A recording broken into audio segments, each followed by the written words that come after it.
नमस्कार दोस्तों, एक बार आप सबका फिर से बहुत बहुत स्वागत है आप सभी के अपने यूट्यूब चैनल डियर गुरुजी पर। तो गाइस, जैसा कि आप सभी को पता है कि यूपी टेट की जो क्लासेस हैं वो स्टार्ट हो चुकी हैं और आज से बाल विकास, ये पहला टॉपिक है, पहली क्लास है। और मैंने आप सभी को बताया था कि आपकी जो जितनी क्लासेस हैं यूपी टेट के लिए, और आज आपको पता है ना, रीट का जो वैकेंसी है वो आ चुका है, जो राजस्थान वाले हैं। बिल्कुल सेम आपका जो सिलेबस है यूपी टेट का, या जितने भी आपके स्टेट टेट हैं, बिहार हो गया या कोई भी स्टेट हो गया, सारे टेट सेम होते हैं। रीट की भी आ गई है तो राजस्थान वाले भी हैं, तो वो भी इसकी तैयारी कर सकते हैं। और आज पहली क्लास है, आप सभी को बताया था कि जो हमारे अभिषेक सर हैं वो आपको बाल विकास की जो क्लासें देंगे। तो आज से बाल विकास की क्लास स्टार्ट हो रही है। हिंदी की क्लासेस मैंने आपको ऑलरेडी देना प्रोवाइड कर दिया, तो हिंदी की क्लास चल रही है, बाल विकास चल रहा है, मैथ भी जल्दी स्टार्ट होगा।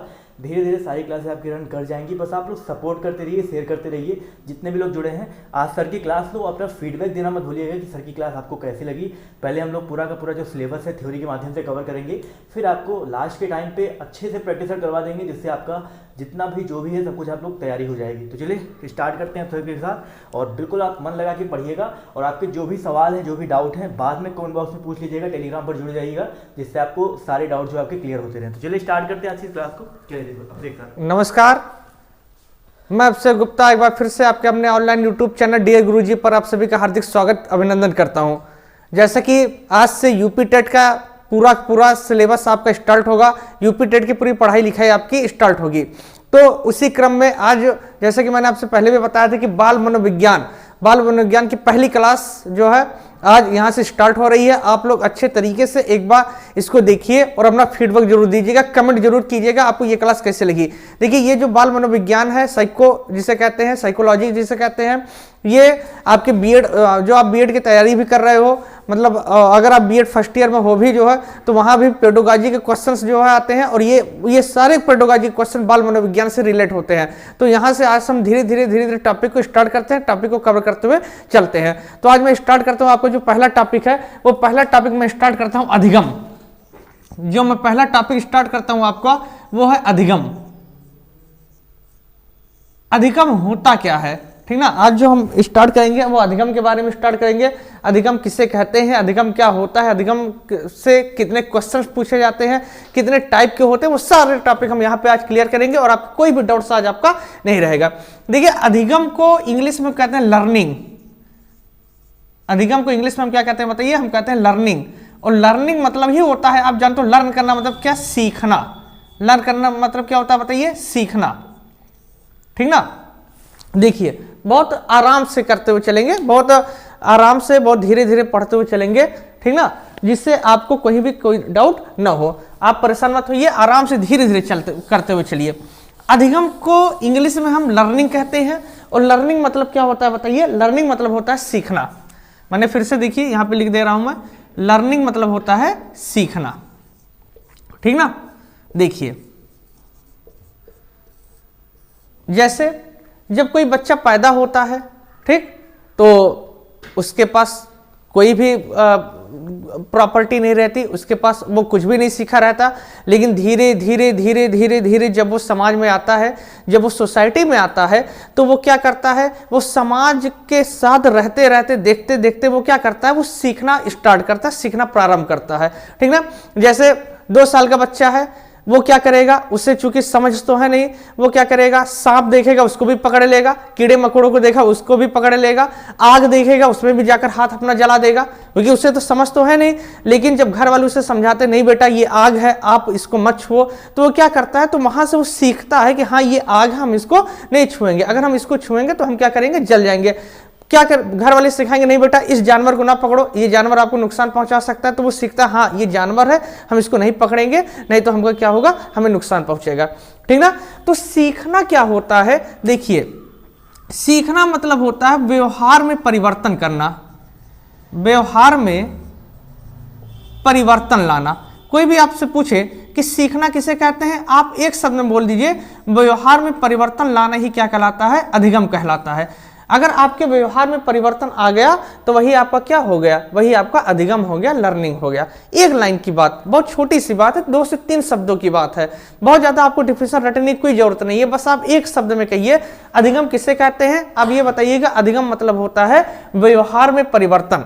अगर व्यवहार में परिवर्तन हो गया तो वही क्या हो गया बताइए, अधिगम हो गया, सीखना हो गया। जैसे आप मान लीजिए 10 बजे उठते हैं सोकर सुबह, लेकिन अगर आप धीरे धीरे व्यवहार में अपने चेंजिंग करना है, अगर आप 6 बजे उठ रहे हैं तो आपने क्या किया, आपने अपने व्यवहार में परिवर्तन लाया। जो आप 10 बजे उठ रहे थे वो आप 6 बजे उठने लगे, तो वही आप क्या हो गए, वही आपने अधिगम कर लिया, वही आपने सीख लिया। यानी आप अपने व्यवहार में परिवर्तन लाए और यही क्या हो गया, यही आपका अधिगम हो गया। ठीक ना, तो उम्मीद करता हूं आपको ये समझ में आया होगा अधिगम किसे कहते हैं। तो आप ये कहिएगा सर अधिगम मतलब होता है व्यवहार में क्या लाना, परिवर्तन लाना। क्लियर हो गया ना।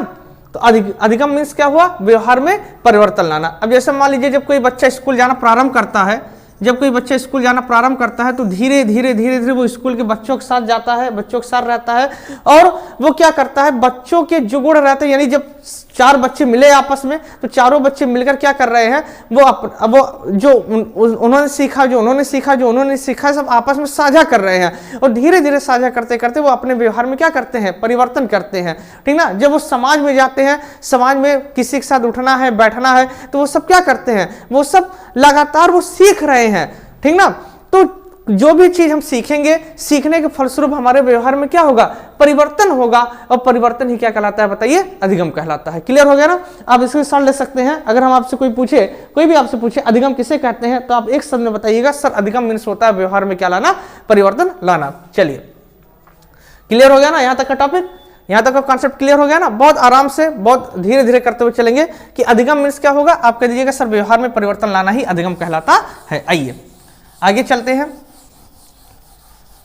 देखिए अधिगम की विशेषताएं, अधिगम की क्या क्या विशेषताएं होती हैं। ठीक ना, अधिगम की विशेषताएं क्या क्या होती हैं। अगर हम विशेषताएं की बात करें कि अधिगम की कितनी विशेषताएं हैं, अधिगम क्या होता है, अधिगम की विशेषताएं क्या क्या होती हैं, तो पहली विशेषता यह है कि अधिगम के द्वारा हमारे व्यवहार में परिवर्तन होता है। पहले ही चीज, व्यवहार में क्या होता है बताइए, परिवर्तन होता है। अभी मैंने आपको पूरा डिटेल बताया किस तरीके से व्यवहार में परिवर्तन होता है।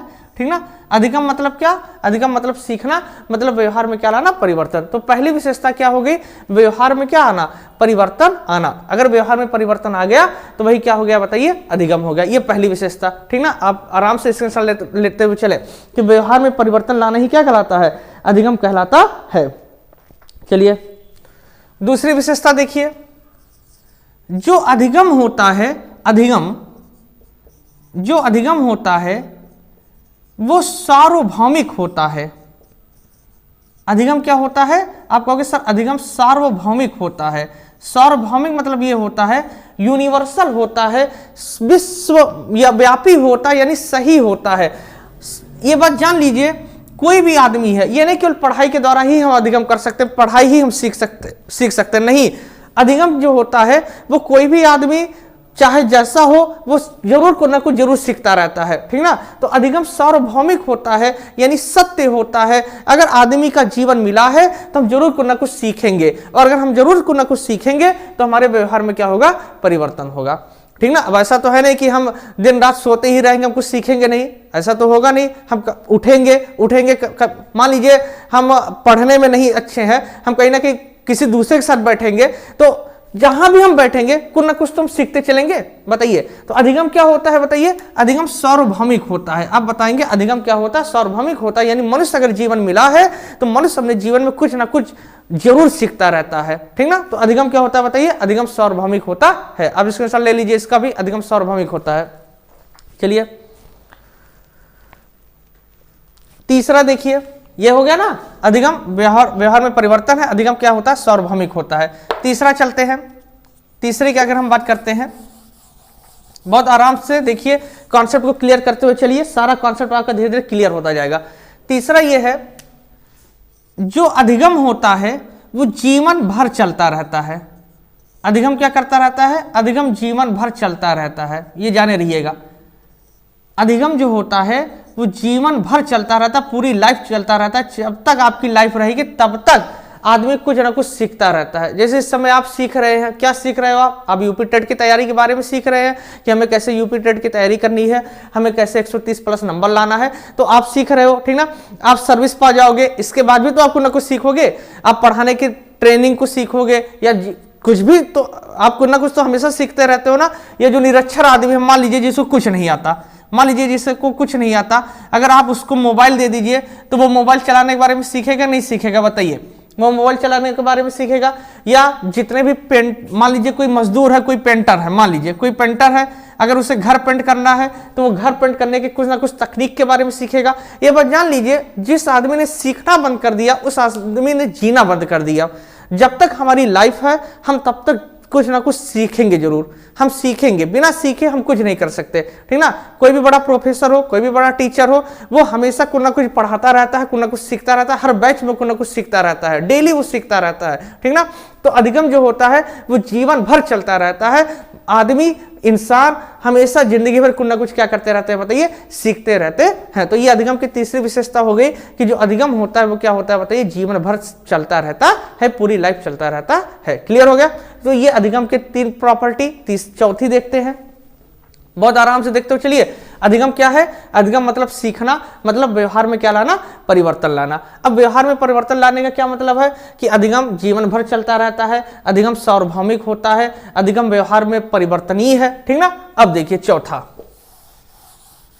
देखिए 2 शब्द पहले समझें आप, इसके बाद आप उसके बारे में जानेंगे। पहला शब्द होता है औपचारिक। पहला शब्द है औपचारिक। औपचारिक मतलब क्या होता है? देखिए, औपचारिक मतलब यह होता है कि जैसे आप विद्यालय जाते हैं, ठीक ना? आप कहां जाते हैं, बताइए? विद्यालय जा रहे हैं। विद्यालय में जाकर आप क्या कर रहे हैं? आप पढ़ रहे हैं। तो आप वहां से आप क्या कर रहे हैं? विद्यालय से क्या कर रहे हैं? आप शिक्षा ग्रहण कर रहे हैं, यानी आप विद्यालय से सीख रहे हैं। क्लियर हो गया? औपचारिक मतलब यह होता है कि जिसका स्थान निश्चित हो। स्थान क्या हो? निश्चित हो। पाठ्यक्रम क्या हो? इसका निश्चित हो। तो ये सब आपके क्या हो गए? औपचारिक हो गए। ये सब आपके क्या हो गए? औपचारिक। मीन्स औपचारिक किसे कहेंगे? अगर कोई आपसे पूछे औपचारिक मतलब क्या होता है, तो आप ये बताइएगा सर कि जिसका स्थान निश्चित होता है, जिसका पाठ्यक्रम निश्चित होता है, वो सब आपके क्या होते हैं, बताइए? वो सब आपके औपचारिक होते हैं। यानी औपचारिक शिक्षा मतलब ये होता है कि जो हम स्कूल में ग्रहण करते हैं, ठीक ना? एक शब्द होता है अनौपचारिक, एक शब्द होता है अनौपचारिक। अनौपचारिक, अनौपचारिक मतलब यह होता है कि जिसका स्थान कोई निश्चित ना रहे, यानी जिसकी ना कोई उम्र हो और ना कोई स्थान निश्चित हो, ठीक ना? यानी हम किसी भी उम्र में कुछ भी चीज सीख ले, वो आपका अनौपचारिक होता है। औपचारिक में पाठ्यक्रम निश्चित रहेगा, स्थान निश्चित रहेगा, उम्र निश्चित रहेगा कि आपको इतने उम्र में ही पास करना है हाई स्कूल। ये आपकी उम्र है, मान लीजिए 15 साल, 16 साल, मैक्सिमम 17 साल। अब ये तो है ना कि आप 50 साल के हो जाओगे हाई स्कूल पास करने के लिए, ये तो आपकी कोई औपचारिकता तो नहीं है ना। लेकिन अनौपचारिक में क्या होगा? अनौपचारिक में आपका जो स्थान है, जो आपकी एज है, जो आपका पाठ्यक्रम है, वो कोई निश्चित फैक्ट नहीं रहता। यानी आप जीवन भर सीख सकते हो, जीवन भर कुछ ना कुछ सीखते रहते हो। अब औपचारिक की शिक्षा हम केवल विद्यालय से ग्रहण कर सकते हैं, लेकिन अगर अनौपचारिक की बात करें तो अनौपचारिक हम परिवार से भी ग्रहण कर सकते हैं, हम पास पड़ोस से भी ग्रहण कर सकते हैं। बात समझ में आ रहा? अब परिवार से कैसे ग्रहण करोगे, पास पड़ोस से कैसे ग्रहण करोगे? जैसे परिवार वाले ने हमारे बताया कि देखिए ये हमारे चाचा जी हैं, आप इनके पैर छूइए। तो अब हमारे अंदर संस्कार आया कि हमारे चाचा हैं, हमें इनके पैर छूना है। तो हमने भी तो कुछ शिक्षा ग्रहण किया, हमारे परिवार ने हमें कुछ सिखाया कि नहीं सिखाया? जैसे जो चाचा थे जिनसे हम नमस्ते नहीं करते थे, जब परिवार ने हमें सिखाया ये हमारे चाचा जी हैं, इनसे हमें क्या करना है, नमस्ते करना है, तो हमने अपने व्यवहार में परिवर्तन लाया कि नहीं लाया? अब चाचा जी जैसे आएंगे हम तुरंत उनसे नमस्ते करेंगे नहीं करेंगे? तो ये कौन सी शिक्षा होगी? ये आपकी अनौपचारिक होगी, जो परिवार के माध्यम से मिला। पास पड़ोस के माध्यम से क्या मिला? जैसे बताया गया कि हमारे समाज में, हमारे पड़ोस में ये हमारे सबसे वरिष्ठ आदमी है, सबसे प्रमुख आदमी है, इनका हमें क्या करना है, हमारे समाज में इनका आदर करना है। तो जैसे वो दिखेंगे हम तुरंत उनसे नमस्ते करेंगे, चाचा नमस्ते, भैया नमस्ते। तो ये हमारे क्या हो गए? ये हमारे अनौपचारिक शिक्षा हो गए, ठीक ना? तो औपचारिक ये होता है जिसका उम्र निश्चित होता है, अनौपचारिक वो होता है जिसका कोई उम्र नहीं होता, जिसका कोई स्थान निश्चित नहीं होता। वो सब हमारे क्या होते हैं, बताइए? अनौपचारिक होते हैं। तो जो अधिगम होता है वो औपचारिक और अनौपचारिक दोनों तरीकों से चलता रहता है। अब क्लियर हो गया ना? जो अधिगम होता है वो क्या होता है? वो औपचारिक भी चलता रहता है और अनौपचारिक भी चलता रहता है। औपचारिक कोई पूछेगा आप बता देना सर उम्र निश्चित होता है, स्थान निश्चित होता है, पाठ्यक्रम निश्चित होता है। लेकिन अनौपचारिक कोई पूछेगा आप बताइएगा सर कि इसका कोई स्थान निश्चित नहीं होता, इसका कोई एज निश्चित नहीं होता, इसकी कोई पाठ्यक्रम निश्चित नहीं होता। हम जीवन भर, जीवन के किसी भी पड़ाव में हम कुछ ना कुछ क्या करते रहते हैं, सीखते रहते हैं। क्लियर हुआ ना? अधिगम की विशेषता, आज यहाँ तक की बातें आपको क्लियर हो गई होगी। एक बार आप कमेंट जरूर कीजिएगा, अगर आप देखिएगा तो आप कमेंट जरूर कीजिएगा आपको ये क्लास कैसे लगी, जिससे डेली हम लोग आपको और आगे की क्लास दे सके, ठीक ना। तब तक